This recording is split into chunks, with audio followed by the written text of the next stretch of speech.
នឹកទេសភាពខ្យល់អាកាសនៅមាត់ទន្លេនៅស្រុក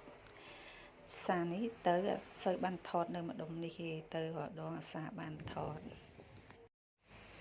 ស្រុកខ្យល់អាកាសនៅមាត់ទន្លេស្រុកកំណើតចាបងប្អូននៅមាត់ទន្លេដែលធ្លាប់មានអនុស្សាវរីយ៍ល្អនៅក្នុងការចងចាំរបស់នាងខ្ញុំអញ្ចឹងណានៅពីក្រោយខ្នងខ្ញុំហ្នឹងគឺជាមាត់ទន្លេនៅស្រុកខ្ញុំបងប្អូនចានៅមុខផ្ទះខ្ញុំហ្នឹងគឺមានទន្លេចាហើយនេះគឺជាដើមត្រែងដែលដុះនៅមាត់ទន្លេបងប្អូនហ្នឹងហើយ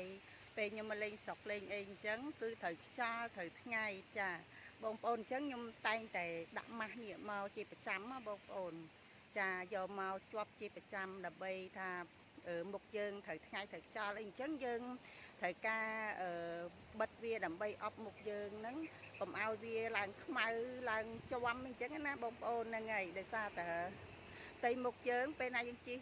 ត្រូវខ្យល់ពេលណាយើងជិះកាត់ថ្ងៃមុខយើងជួនកាលអាចខ្មៅស្អាប់អាចទៅជាជាប់អាចរុយចាអញ្ចឹងម៉ាស់នេះគឺមានប្រសិទ្ធភាពខ្ពស់បងប្អូន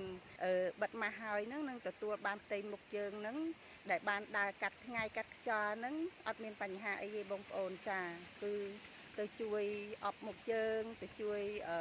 ស្អំមុខយើងឲ្យប្រសើរឡើងវិញចាម៉ាស់ហ្នឹងគឺល្អប្រើជាពិសេសហ្មងបងប្អូនពេលណាបងប្អូនប្រើហើយនឹងទទួលបានផ្ទៃមុខសភ្លឺថ្លាចាងើបពីគេងឡើងងើបពីបិទម៉ាស់ឡើងគឺមុខយើងនឹងមានផ្ទៃមុខសស្អាតចាបងប្អូនហ្នឹងហើយអត់ចាំបាច់លាបទឹកចេញទេ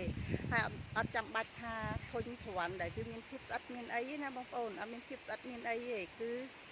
មានជាតិទឹករ៉ែត្រជាក់មុខយើងហើយបិទហើយបើបិទពេលយប់គេងលក់ស្រួលទៀតណាបងប្អូនចាអរគុណ